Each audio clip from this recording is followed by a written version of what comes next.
restoring men and history. Prudence, Aristotle talks about it. Wisdom, the Proverbs talk about it, and God in the Bible. So you're going to have two references. This is how you can live your lives better and make better decisions. What does prudence help you with? Making better life decisions for you as men, which therefore increases your chances of what? Happiness, which is determined over a long time period, not just a pleasant moment, right? The virtues. Prudence is an important one, a cardinal virtue as well. Ethics, I've read the book. It's a fantastic book. We'll come back to it and we'll go deeper. We can do many parts on ethics. It's a great book. Now, if you believe in God, we'll get to that in a bit. After the Aristotle piece, we'll follow it up with wisdom in the Proverbs, okay? Practical wisdom or prudence, this is sniggle.net. Aristotle on prudence. This is where practical wisdom or prudence is one of the 5 faculties by which people can grasp what? The truth. And we know how important the truth is. We need to be standing for the truth, fighting for the truth peacefully, and advancing the truth, discovering it, and then taking action about it, right? Truth is important. We believe that. So in this book of ethics, he said that virtue is a deliberative part of the rational part of the soul that manifests its as the ability to deliberate about what actions could be beneficial and expedient and leading a life of virtue and eudaimonia. So here's some paragraphs of the section 7 from ethics. He talks about practical wisdom is concerned with down-to-earth human things that it makes sense to deliberate about. And we've gone way away in the society at the top and the elites from wisdom, right? You see it today. Example, men are men, women are women. Men cannot get pregnant. Men cannot have periods. They are self-evident. If you like this video and our mission, help, like, subscribe, share, pass around. Thank you. All right. Things that have a purpose that human action can influence. There's no reason, for instance, to deliberate about whether to grow old or not. Practical wisdom requires knowledge of both universals and particulars. In this respect, it is like philosophy. Though philosophy concerns itself with impractical, those interesting things, well, the universals and particulars bit has to do with a syllogism. For example, all men are mortal, universal.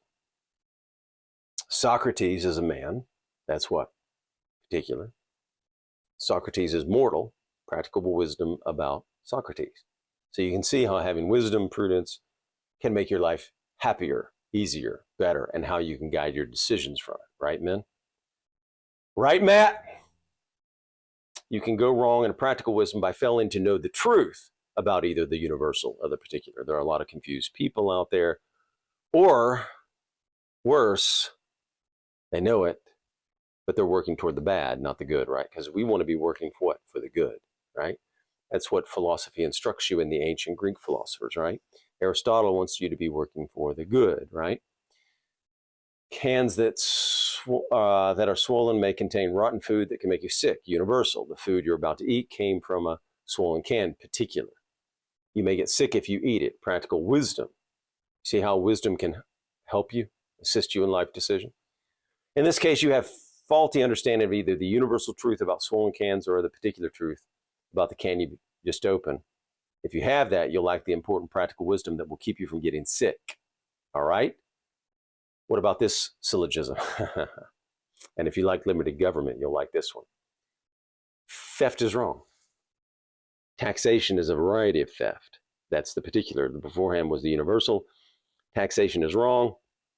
Practical wisdom, right? And we want, look, we could stop here and go into hours of discussion on the federal government, but we won't. We're going to keep to philosophy. But let's just say they spend more than they take in, so there's no reason to ever have a tax increase. We need these taxes to be reduced. But let's go on. You need the universal, the particular, and the logical process in order to get to the conclusion, and you can go wrong at any of these 3 stages, all right? So mindful of that, be mindful. Intuition will get you the universal, right? But it may take practical wisdom itself to get you to the particular. Practical wisdom comes under different headings, and they've got a bunch of headings here: prudence, domestic management, legislation, deliberative. And then it goes on. We're not going to go through this. We'll come back to this. People who apply practical wisdom in their own lives are considered people of what? practical wisdom, while those who apply it to other people's lives, for instance, the legislators, deliberators, and judges, are considered meddlesome. But Aristotle asks us to consider whether it might be impossible for most people to mind their own business if some people didn't try to apply their wisdom to problems of the community, and whether it's possible to mind your own business without at the same time, and watch this, men, because you need to be involved, minding the business at least some extent of those you interact with, either in your household or in the community at large, right? Stop here. If we don't get engaged in politics as men, there's a faction, socialist, communist, at the top, those people that are driving it, not the people that are at the bottom are just following it, and they may believe in that sincerely. But those people at the top that are driving it for power, for control, to take control of your life and everything, what you eat, the cows, the climate change people, right? These are tyrants who want to control you. So we have to pay attention to politics. We men have to be out there advancing the truth and advancing our ideas, or we won't have control of your family and your own life. So prudence helps you determine that. And again, what does it take? Not just thinking about it, you men have to take action. He goes on to say practical wisdom seems to be something that must be acquired through long experience. Aristotle, of course, believed that the youth wouldn't be the best for governing, that you would gain wisdom because you've gone through things, right? When you teach a truth of practical wisdom, the same student may have reason to be skeptical and need to see that truth exemplified in real life examples. Have you met people like this where you can tell them something and they'll come back around and they'll say a year later or 6, wow, you were right about that, but I had to see it. Couldn't hear the advice, right? Practical wisdom concern things of what? Quote, common sense, which many people, either they're working for the bad or they lack common sense and wisdom, right? Or maybe there's another choice, but at least those two choices are on the table today in politics and in the world. Either these people are deriving to be tyrants, or they're deriving for control of your life, or they're deriving for power or control, or they're lacking in wisdom, right? Some factions. Knowledge like that is granted via intuition. Common sense, he's saying here, comes from intuition. Is known but cannot be justified via logical deduction from other facts. However, knowledge gained by intuition has to do with the general universal first principles. Now, we've talked about American principles and first principles, while the knowledge of practical wisdom has to do with the particulars. The sense we use to gain this knowledge is the one we use when, for example, we see a drawing of a triangle and think it's a triangle without actually measuring the angles. And then let's move over to Proverbs and wisdom real quickly. And I don't think this will be a long one. We'll come back to this. I just wanted to get it in with perseverance and kindness. Okay, let's go to now, what is prudence, and look at it from God's point of view. If you're a Christian, or if you're thinking about that, or you can still get, by the way, a lot of benefit from Proverbs. Because if you read through the Proverbs, even if you don't believe it, there's a lot of truth there, right? And they're simple, and they can guide your life and help you. So Proverbs are good even if you don't believe. So now we'll go to the next piece, Opus Dei. What is prudence? And Proverbs are good for you, whether you believe or not. A lot of truth in the Proverbs. So it's something you should probably read. They're great. They're phenomenal.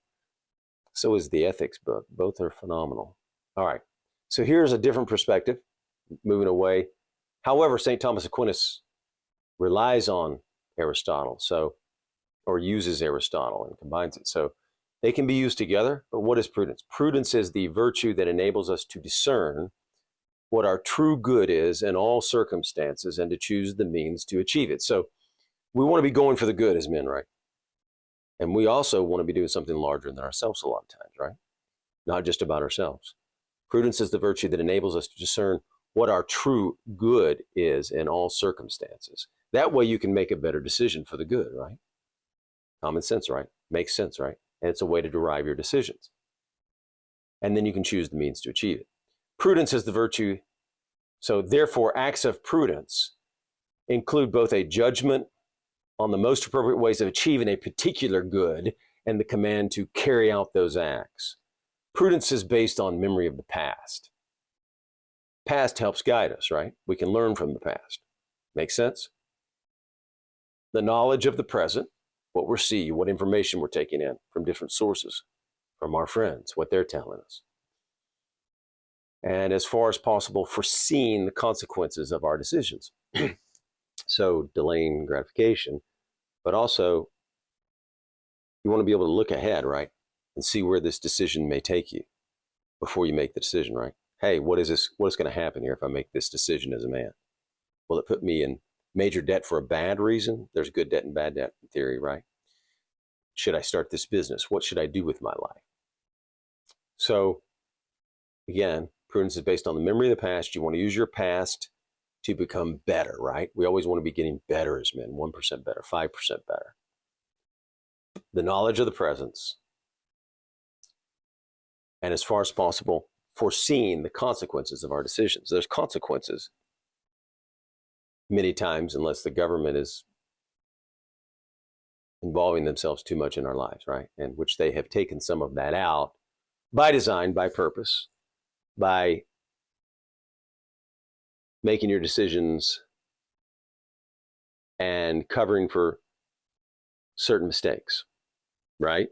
Which doesn't teach anyone a lesson or help them really. All right, let's go on. It indicates the right measure of the other virtues between excess and effect. Aristotle talked about this, right? Between exaggeration and deficiency or mediocrity. Prudence is related to the intellect, moreover, right? You want to be around wise people. I like to be around wise people because they can inform you better. And you can, and by the way, one note about that. I like to be around intelligent men of virtue that have the same virtues as me. Why? Because they'll guide me better because we're all working toward the same good, right? So for cross purposes, the advice may not be as valuable. So you want friends of virtue that you can get good counseling from. All right. Prudence is related to the intellect, but it also presupposes the desire and love for the good, right? We want to desire and love for the good. We want to work toward the good. And we could stop here and analyze politicians, but let's go on. But this is how, while we stopped here, you should think about politicians. Do they agree with your virtues? Do they agree with your values? Are they going for the good, right? There's a faction that wants globalism and they want you to be ruled in the New World Order. They want to give up American sovereignty. If that doesn't agree with your values, that doesn't agree with American principles, then you don't want those people elected, right? All right, what distinguishes prudence from cunning? And also from the prudence of the flesh of what St. Paul speaks, Romans 8:6, namely that of those who are intelligent, but try not to use their intelligence to seek and love our Lord. So here we get into God. We've already done Aristotle. A truly prudent person, he says, is ever attentive to God's promptings, and through this vigilant listening, he receives in his soul. So there's something about getting quiet when you want to reflect. Meditation, prayer, God, it will help you, men, to stop for a minute if you've got a large decision, sometimes if you have the time, and not be haste, right? Not make the decision in haste. And here's a Proverbs 16:21. The wise of heart is called a man of discernment. In sacred scripture, prudence appears first of all as a property of God. Now, we did wisdom, Solomon. Remember Solomon and wisdom. You can go back to that. I, wisdom, dwell in prudence, and I find knowledge and discretion. The fear of the Lord is hatred of what? Evil. Pride and arrogance and the way of evil and perverted speech I hate. I have counsel and sound wisdom. I have insight. I have strength. Proverbs 8:12-14. Job exclaims, with God are wisdom and might. He has counsel and understanding. Job 12:13. So in the wisdom and the Proverbs, and there's another Proverbs, right? The fear of the Lord is the beginning of what? Wisdom. So you have a way to guide yourself and you have authority. You have truth. So in the Proverbs, it's from God you get the wisdom, right? It's a gift from God, right? For the Lord gives wisdom. From his mouth come knowledge and understanding, Proverb 2:6.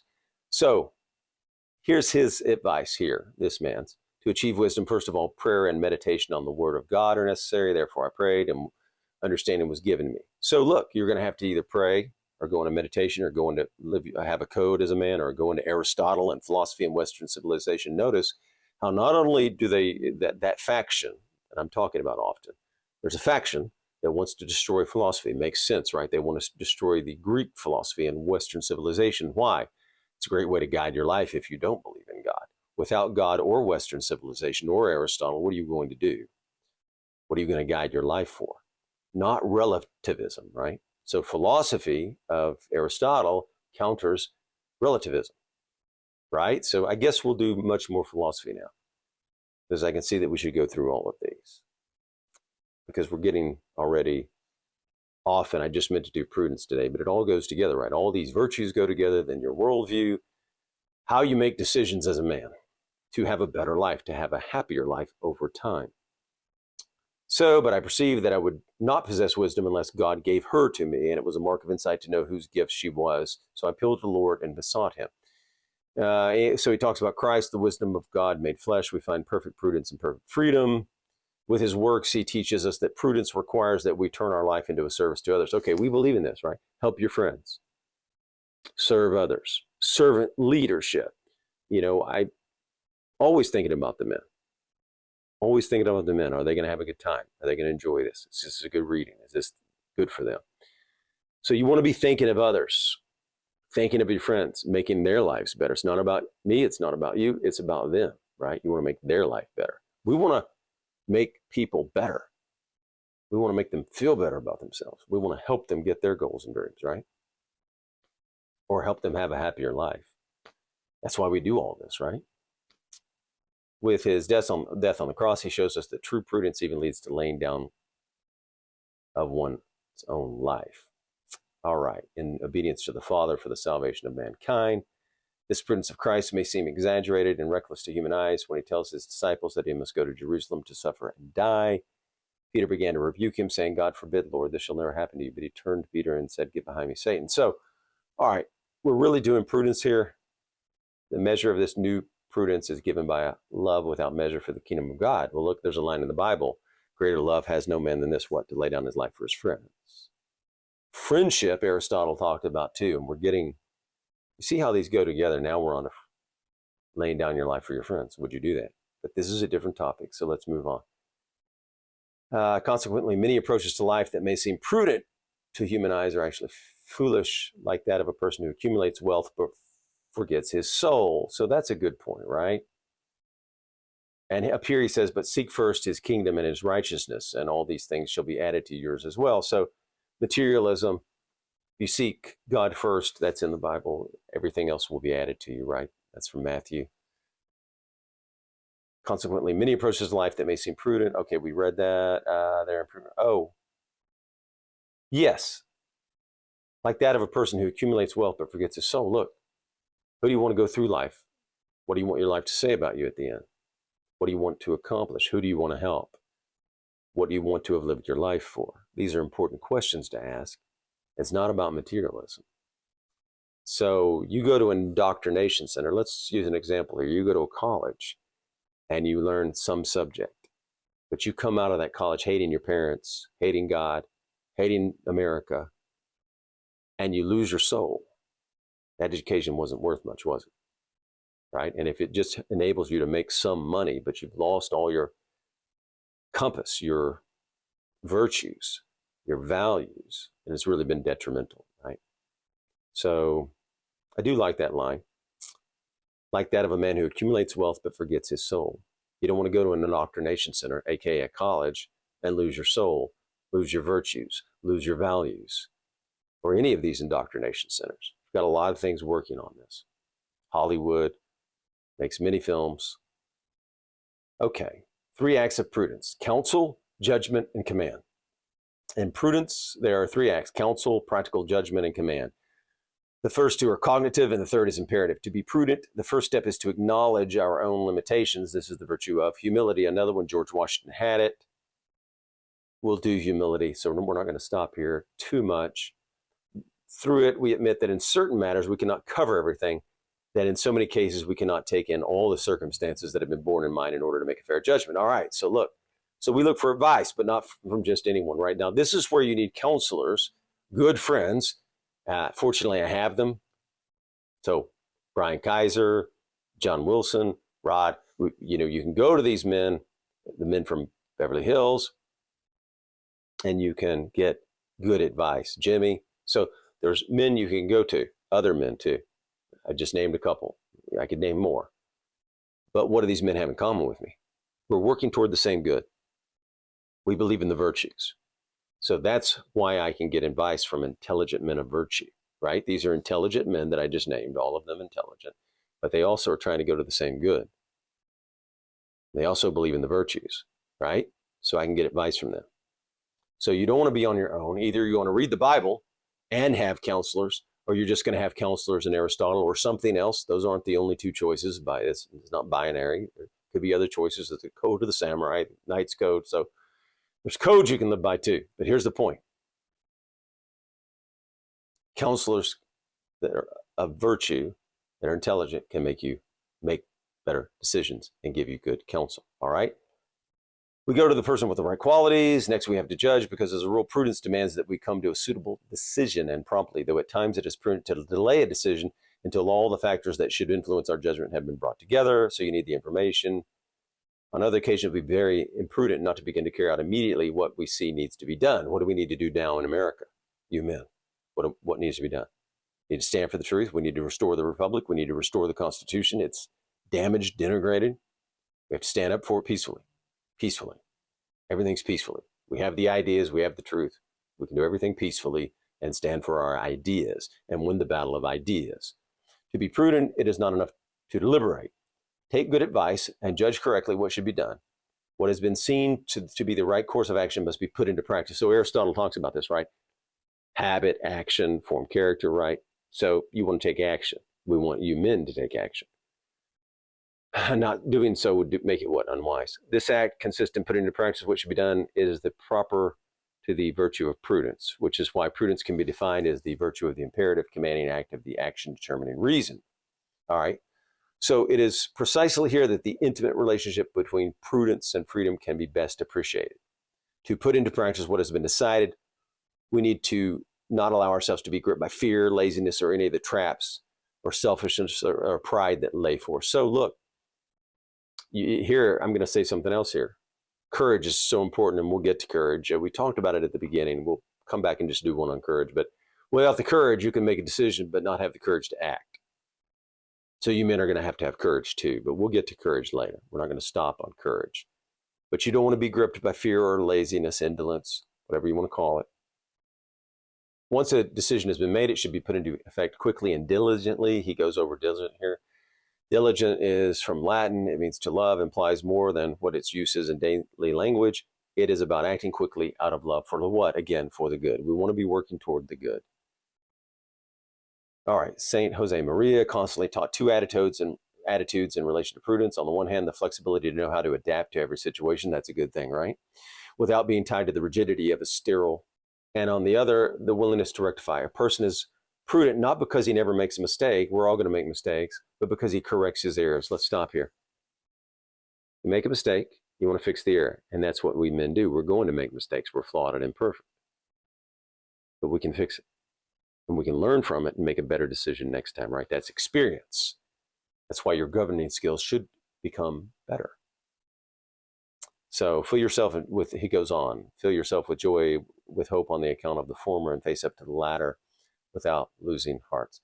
Virtue is not only a virtue that individuals should possess. It can be found in organizations. So this is true.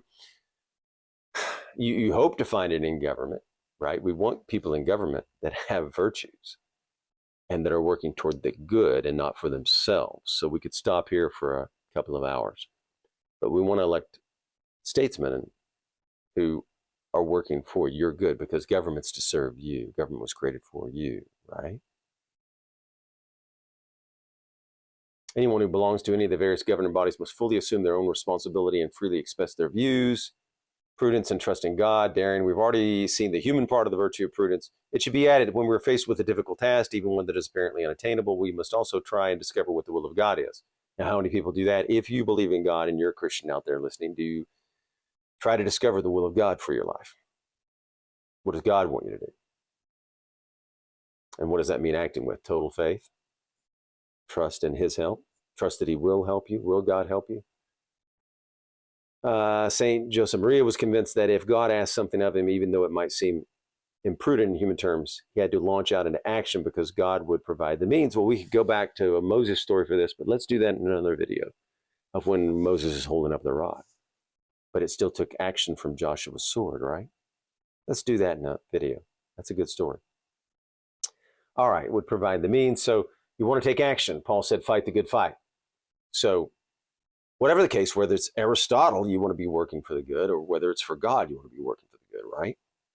You still want to be working for the good. You still want to be taking action. That's the point. You can't just sit and pray. You got to take action, right? The Moses story shows that this is how he lived, and this is how he taught others to live. All right. Forget that despair produced by the realization of weakness. True, financially you are a zero, and social standing another zero. But to the left of these knots stands Christ. So you can do anything through Christ, right? That's a point that I'm making. So it shouldn't surprise us that he linked prudence with an attitude that may seem contradictory, daring. And we want you men to be daring. He did so frequently, uniting them in a way that explains the connection between both realities, though trusting God, and daring. Joshua had to use the sword. Moses was up there with the rod, right? All right. Madness has always been a term that prudent people apply to God's works. Forward with daring. Forward with daring. All right. I think we get it. So in your life, prudence will help you make better decisions. What else can I add? Are you in a men's group? Do you have men you trust? Do you have men of virtue that you trust? How are you going to make decisions? How are you going to make life decisions? Increase in prudence this month. How can you do that? Well, one piece would say reading the Bible. The other piece would say reading Aristotle, having good counselors like the friends that I have. Build good friendships so you have wise counselors surrounding you. And take action. Thank you. If you like this video, please like, comment, subscribe. Thank you.